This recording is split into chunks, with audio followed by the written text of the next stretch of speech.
श्री कृष्ण, राधे राधे। जय योगेश्वर, बरसाने वाले की जय। बंसीधरम तोत्रधरम नमामि, मनोहरम मोहहरम च कृष्णम, मालाधरम धर्मधुरम धरं च, पार्थस्य सारथ्यकरं च देवं, कर्तव्यदीक्षां च समत्वशिक्षां, ज्ञानस्य भिक्षां शरणागतिं च ददाति गीता करुणाद्रभूता, कृष्णेन गीता जगतो हिताय, कृष्णेन गीता जगतो हिताय। श्रीमद् भगवद गीता जी, अध्याय 15, श्लोक 8। शरीरं यदवाप्नोति यच्चाप्युत्क्रामतीश्वरः, गृहीत्वैतानि संयाति वायुर्गन्धानि वासयात्। अगले श्लोक में भगवान ने ये कहा कि तुम मेरे अंश हो, ममई वांशो जीव के, जीवभूत बन के सनातन माने नित्य रहने वाले हो। अब भगवान कह रहे हैं कि मन सहित इंद्रियों को अपनी मानने के कारण जीव किस तरह उसको साथ लेकर अनेक योनियों में घूमता है, इसका भगवान यहाँ दृष्टांत के साथ वर्णन करते हैं। वायु गंध के स्थान को, गंध को जिस तरह ग्रहण कर ले जाता है, વાયુ ગંધના સ્થાનેથી ગંધને જે રીતે ગ્રહણ કરીને જાય છે, वायु जैसे गंध को गंध के स्थान से दूर ले जाता है, सुगंध को, और दुर्गंध को भी ले जाता है।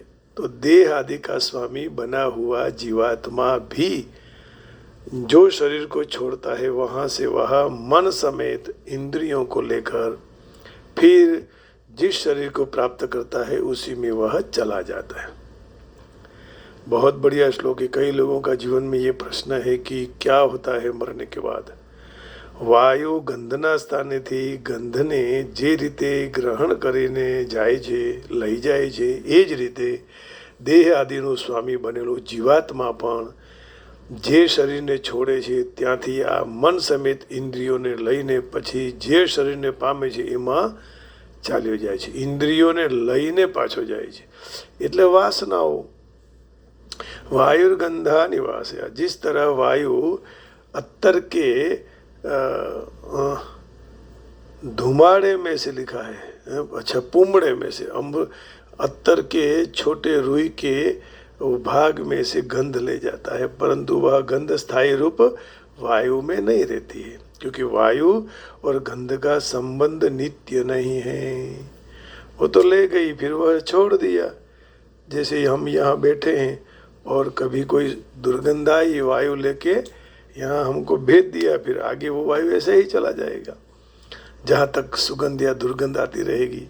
तो इस तरह इंद्रियां, मन, बुद्धि, स्वभाव आदि सूक्ष्म कारण दोनों शरीर को अपने मानने के कारण जीवात्मा उसके साथ दूसरी योनि में वह ले जाता है। એ જ રીતે ઇન્દ્રિય, મન, બુદ્ધિ, સ્વભાવ વગેરે સૂક્ષ્મ કારણ બંને શરીરોને પોતાના માનવાને કારણે, खुद का मानने, जैसे वायु तत्वतः गंध से निर्लिप्त है, उसी तरह जीवात्मा भी तत्वतः मन, इंद्रिय, शरीर आदि से निर्लिप्त है, परंतु मन, इंद्रिय, शरीर आदि में मेरापन, मेरा है ऐसा जो मान लेता है, तो उस मान्यता के कारण जीवात्मा को आकर्षण होता है। जिस तरह वायु आकाश का कार्य होते हुए भी, खम ब्रह्म ऐसा बोलते हैं ना, तो पृथ्वी के अंश गंध को साथ में लेकर घूमता है, उसी तरह जीवात्मा परमात्मा का सनातन अंश होते हुए भी प्रकृति के कार्य प्रतिक्षण बदलने वाले शरीर को लेकर भिन्न भिन्न योनियों में घूमता है। जड़ होने के कारण वायु में यह विवेक नहीं है कि वह गंध को ग्रहण न करे, परंतु जीवात्मा तो एक विवेक या सामर्थ्य मिला हुआ है जीवात्मा को। तो जब वह चाहे वह शरीर के साथ संबंध दूर कर सकता है। भगवान ने मनुष्य को ये स्वतंत्रता दे रखी है, लेकिन मनुष्य माया में फंस जाता है और जब चाहे तब वह संबंध जोड़ सकता है, जब चाहे वह संबंध तोड़ सकता है। बस अपनी भूल दूर करने के लिए केवल अपनी मान्यता बदलने की आवश्यकता है।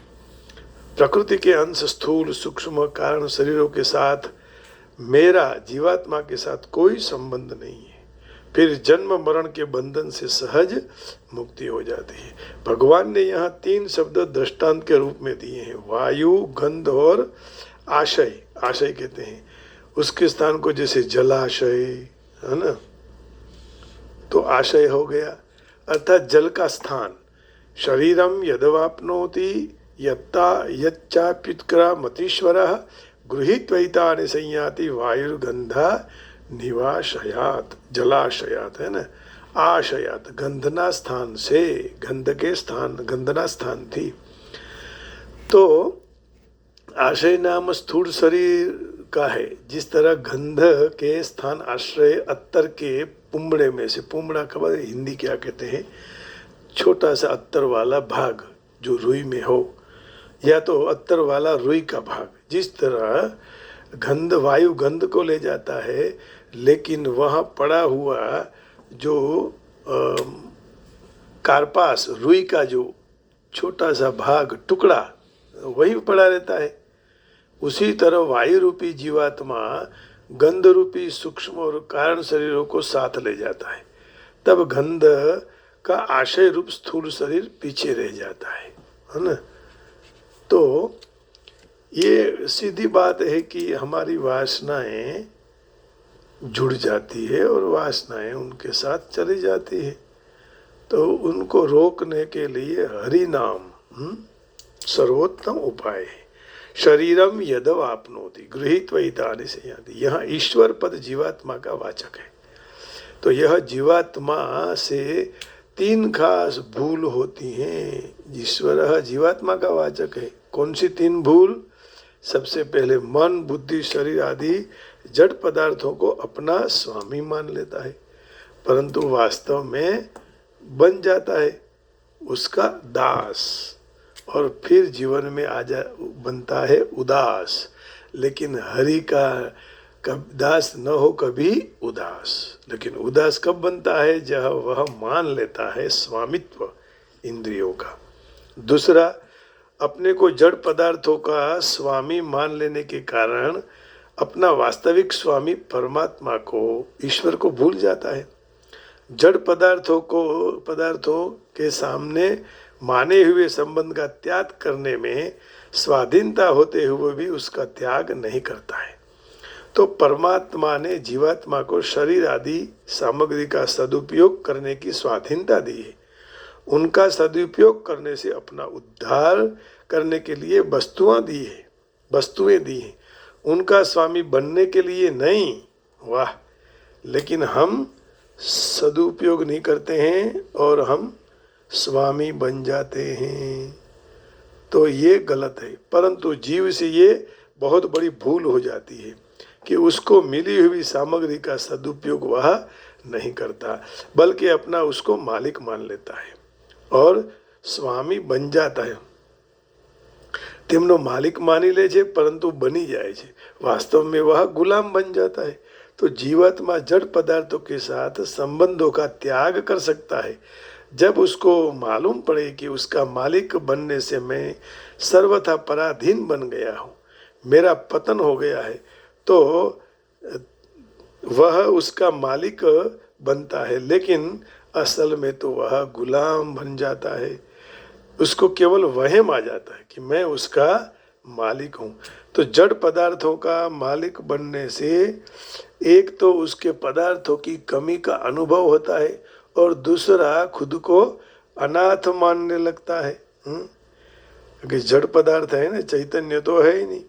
चैतन्य के स्वामी बनेंगे तो कोई मुश्किल ही नहीं है। तो वो भगवान कि हम सेवक बन जाएंगे, वो हमारा स्वामी।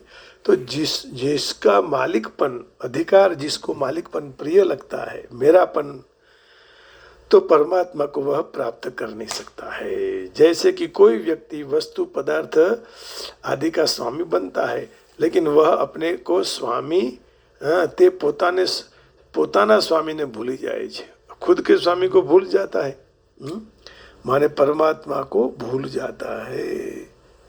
तो देखिए नियम है उदाहरणार्थ, जिस समय बालक केवल माँ को ही मानकर उसको चाहता है, और वह उस समय माँ बिना नहीं रह सकता है। ठीक बात है। तो ये बात सही है कि बच्चा माँ के बिना नहीं रह सकता, परंतु वही बालक जब बड़ा हो गया, गृहस्थ बन गया, स्त्री पुत्र आदि का स्वामी बना, फिर वह उसको माँ के पास रहने का अच्छा नहीं लगता है, वो खुद को स्वामी मानता है। तो ये स्वामी बनने का परिणाम है कि खुद की माँ को छोड़ दिया। इस तरह जीवात्मा भी शरीर आदि जड़ पदार्थों को स्वामी ईश्वर मानकर वास्तविक स्वामी परमात्मा को भूल जाता है, उससे विमुख हो जाता है। जहाँ तक उसकी भूल के विमुखता जब तक रहेगी, तब तक वह जीवात्मा दुखी होता रहेगा। ईश्वर पद के साथ अपि भी एक विशेष अर्थ तो बताया है कि यह ईश्वर बना हुआ जीवात्मा वायु जैसा असमर्थ और जड़ पराधीन नहीं है। यह जीवात्मा में ऐसा सामर्थ्य और विवेक है कि वह जब इच्छे तब परमात्मा से संबंध जोड़ सकता है, और जब चाहे वह नित्य अनुभव भी परमात्मा के साथ कर सकता है। तो परंतु संयोगजन्य सुख की लोलुपता के कारण भोग विलास आनंद मस्ती मौज खोज नहीं, वो तो संसार के साथ वह अपना माना हुआ संबंध छोड़ नहीं सकता है। तो छोड़ने के लिए इच्छा भी नहीं करता है। जड़ता शरीर के साथ तादात्म्य में छूटते ही जीवात्मा गंध की तरह शरीर को साथ नहीं ले जा सकता है। वो शरीर का जो सुगंध का छोटे से रुई का टुकड़ा था वहीं पड़ा, वो तो गंध केवल गई। तो वैसे शरीर यहीं पड़ा रहता है और आत्मा चली जाती है, सुगंध जैसे आगे चली जाती है। तो जीवन की दो शक्ति है, जीवन में दो शक्ति मिली है, एक प्राण शक्ति है और दूसरी जिससे श्वास का आवागमन होता है, दूसरी है इच्छा शक्ति। तो जिससे भोगने की इच्छा होती है, इच्छा शक्ति न हो तो कुछ नहीं होता। जैसे जो स्त्री है न पुरुष है, माता जी का भगत बोलते हैं, उसको इच्छा भी नहीं होती है, ऐसा सुना है मैंने। फिर मन हो तो इच्छा तो होती है, ये भी है, लेकिन प्राण शक्ति उसके पास भी है, तो इसलिए उसकी पीड़ा होती है ना संसार में। तो प्राण शक्ति हर समय श्वासोच्छ्वास के द्वारा क्षीण होती रहती है। प्राण शक्ति का खत्म ही होना ही मृत्यु कहा जाता है। प्राण शक्ति खत्म हो गई तो मृत्यु आ गया, बस यही कहते हैं। तो जड़ का संग करने से और उसको प्राप्त करने की इच्छा चालू रहती है। प्राण शक्ति रहते इच्छा शक्ति अर्थात कुछ करने की, प्राप्त करने की इच्छा भी दूर हो जाती है। तो मनुष्य जीवन मुक्त हो जाता है, प्राण शक्ति नष्ट हो जाती है और इच्छाएं चालू रहे तो फिर दूसरा जन्म लेना पड़ता है। नए शरीर मिलते ही इच्छा शक्ति तो पूर्व जन्म की ही रहती है, प्राण शक्ति नहीं मिल जाती है। तो यहाँ गृहीत्वा पद का तात्पर्य हुआ कि जो अपना नहीं है उसके साथ राग ममता प्रीति करना, मन इंद्रियों और इंद्रियों को खुद का मानकर जीवात्मा उसके साथ को लेकर घूमता है। तो वह मन इंद्रिय कभी नहीं कहते कि हम तुम्हारे हैं, हमें तमें हमारा छो। तो उनके पर जीवात्मा का शासन भी चलता नहीं है। इंद्रियां जैसे कहती है वैसे वो उसको चलना पड़ता है। अपने हिसाब से इंद्रियां चले तो फिर वह योगी बन जाता है, लेकिन हम लोग इंद्रियों के गुलाम बन जाते हैं ना। तो गुलाम माने नौकर, जैसे नौकर को हम जो कहेंगे वो करना पड़ेगा, लेकिन हम क्या करते हैं, नौकर जैसे कहता है वैसे आज भी सब बड़े बड़े सेठ लोग करते हैं, यही हालत होती है। तो उनके पर जीवात्मा का शासन नहीं चलता है, जैसे वह इच्छे वह रख नहीं सकता, परिवर्तन कर नहीं सकता, फिर भी उनके साथ ममत्व रखता है। तो जो भूल है वह वास्तव में ममता युक्त संबंध से ही वो बंधन में आ जाता है। वस्तु अपने को प्राप्त होना, ये हो उत्तम हो या कनिष्ठ हो, अपने काम में आवे या ना आवे, दूर हो या पास, जो वस्तु को अपने पास अपनी मान्यता होती है उसके साथ अपना संबंध चालू रहता है। कोई भी चीज जैसे मरते समय याद रह गई तो उधर फिर जन्म लेना पड़ता है, भले ना छोटी हो। तो अपने तरफ से छोड़े बिना शरीर आदि में ममता का संबंध मरने के बाद भी नहीं छूटता है। इसलिए मृत शरीर का अस्थियों को गंगा जी में छोड़ने से उसकी गति आगे होती है कि वह वासनाओं से मुक्त हो जाए। इस माने हुए संबंध को छोड़ने में सर्वथा स्वतंत्र और सक्षम हैं। जो शरीर छूटे उससे पहले ही हमारे शरीर में से ममता को हटा देनी चाहिए, तो जीते ही जी मुक्त हो जाते हैं। जो अपना नहीं है, हाँ, उनको अपना मानना यही માનવું એ જ પોતાનું છે, તેને પોતાનું ન માનવું यह भारे दोष है, जिसके कारण पारमार्थिक मार्ग में उन्नति नहीं होती है। જે પોતાનું નથી તેને પોતાનું માનવું, એ જ પોતાનું છે તેને પોતાનું ન માનવું, આ બહુ જ ભારે दोष છે। तो इसी श्लोक में एतानि पद 7वें श्लोक के मनष्ठानि इंद्रियाणि प्रकृति स्थानि करसति, पंच ज्ञानेन्द्रिय और मन का वाचक है। यहाँ एतानी पद को 70 तत्वों का समुदाय रूपी सूक्ष्म शरीर और कारण शरीर स्वभाव का भी द्योतक मानना चाहिए। यहाँ सबको ग्रहण करने से जीवात्मा दूसरे शरीर में जाता है। जिस तरह मनुष्य जूनों पुराने वस्त्रों को त्याग कर बासांसि जीर्णानि यथा विहाय नवानि गृह्णाति नरोपराणि तथा शरीराणि विहाय जीर्णानि अन्यानि संयाति नवानि देहि। नए वस्त्र धारण करता है, उसी तरह जीवात्मा जूने शरीर को त्याग कर नए शरीर को प्राप्त करता है। वास्तव में शुद्ध चेतन चैतन्य आत्मा का कोई शरीर को प्राप्त करना या त्याग करना दूसरे शरीर में जाना नहीं होता है, क्योंकि आत्मा अचल और समान रूप से सर्वत्र व्याप्त है।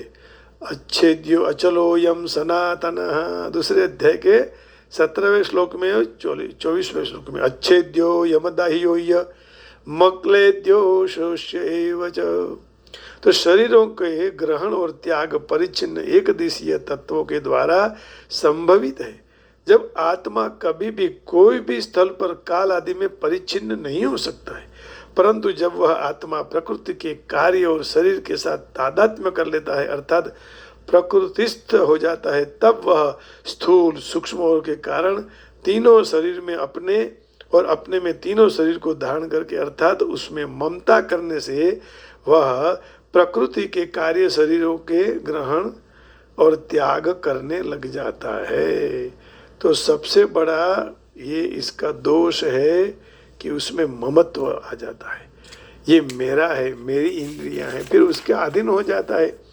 तो शरीर को हूँ और मेरा मान लेने से, मैं और मेरा मान लेने के कारण आत्मा सूक्ष्म शरीर के आने जाने का अपना खुद का आना जाना मान लेता है। हाँ, सूक्ष्म शरीરના આવવા જવાને કારણે પોતાનું આવવા જવાનું માને છે, બાકી એનું આવવા જવાનું નથી હોતું।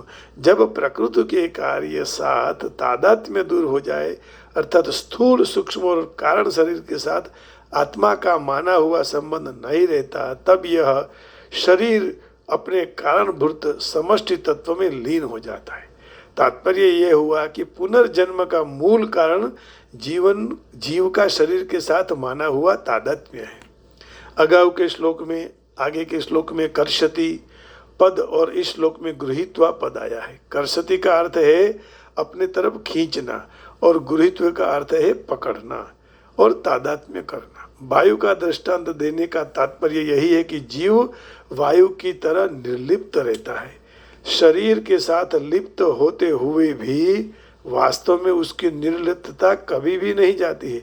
शरीरस्थोपि कौन्तेय न करोति न लिप्यते, 13वें अध्याय में। वायु में गंध हमेशा रहती है, अपने आप चली जाती है, परंतु जीव जहाँ तक मन बुद्धि इंद्रियों को छोड़ता नहीं वहाँ तक छूटता नहीं है। इसका कारण यही हुआ कि मन बुद्धि इंद्रियां जीवों को स्वयं पकड़ लेती है। गृहीत्वैतानि संयाति वायुर्गंध निवास, तो इसलिए वह खुद को छोड़ सके तभी वह छूट सकता है। हरेक भोग से स्वाभाविक उपरति होती है, सबका अनुभव है। भोगों में प्रवृत्ति तो कृत्रिम है परंतु निवृत्ति स्वाभाविक है। रुचि तो जीव उत्पन्न करता है परंतु अरुचि अपने आप हो जाती है। जैसे तंबाकू पीने वाले धुएं को अंदर खींचते हैं परंतु वह बाहर स्वतः निकलता है। वह मुख बंद करेगा तो भी नाक से निकलने लगेगा। तो धूम होते हुए रखते हुए भी नहीं है ना, राखवा छता पर धूम रह नहीं पाता है। परंतु मनुष्य की आदत खराब है, फिर वह उसको व्यसन लग जाता है। इसी तरह भोग तो टिकते नहीं है लेकिन आदत हमारी बिगड़ जाती है। भोग स्वतः छूट जाते हैं, उसके अरुचि होती है उम्र होते हुए, है ना, शरीर काम नहीं करता, फिर कोई खाने की पीने की भोग भोगने की इच्छा नहीं होती। लेकिन जब शरीर अच्छा है फिर भी वह भोग को छोड़ दे तो समझ लो कि वह मुक्त हो गया, जय जयकार हो जाती है।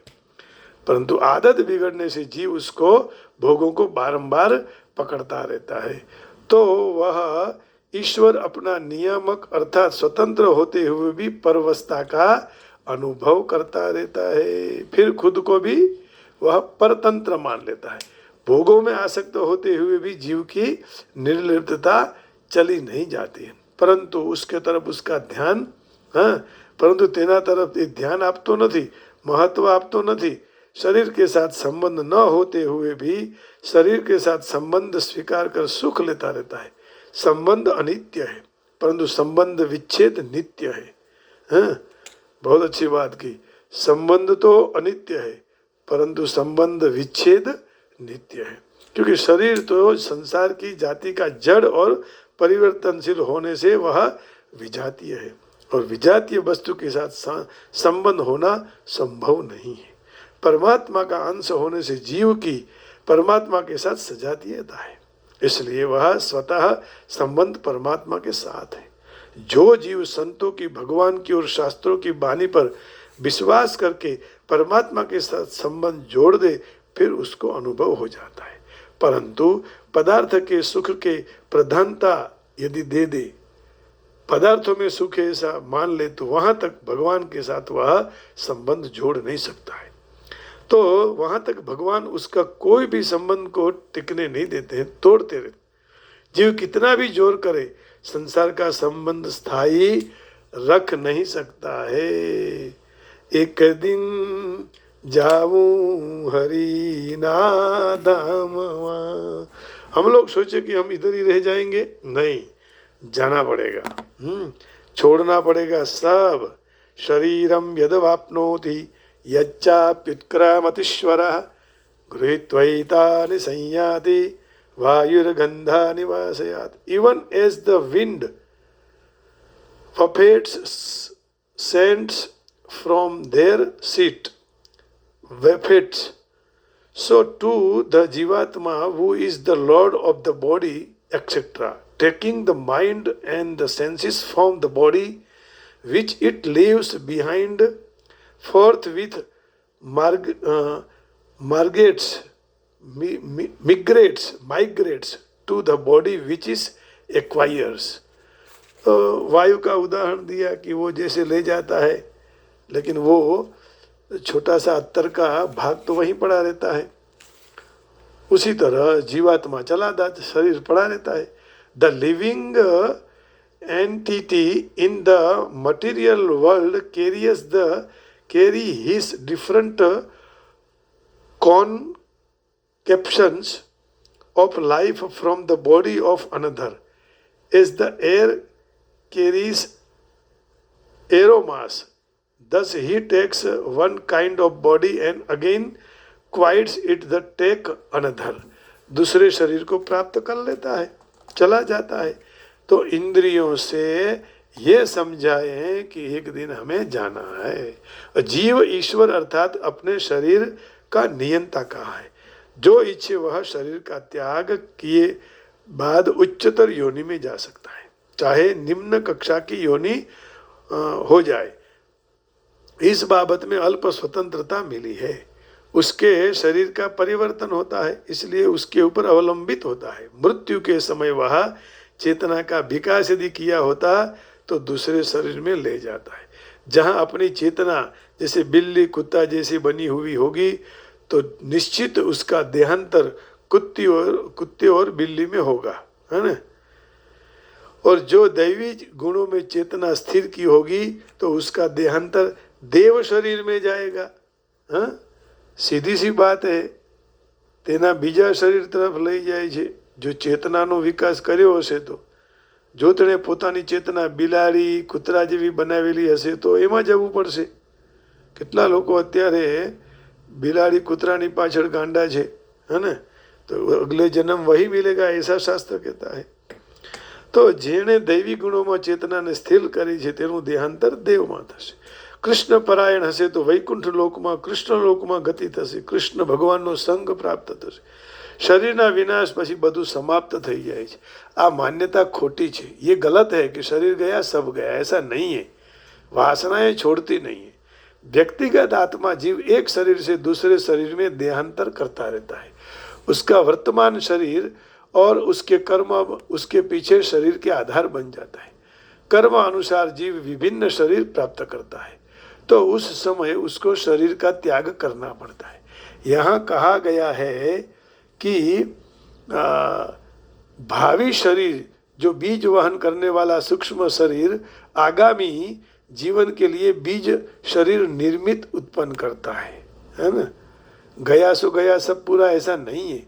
तो एक शरीर में दूसरे शरीर में देहांतर करवाने की और शरीर में अस्तित्व दरमियान संघर्ष करते रहने की प्रक्रिया कर्षति अर्थात जीवन टकाने के लिए उसको संघर्ष कहते हैं। तो ये संघर्ष भी करना पड़ता है। इसलिए चेतना के साथ अपना जीवन को आगे बढ़ाएं, भगवान का भजन करते रहें।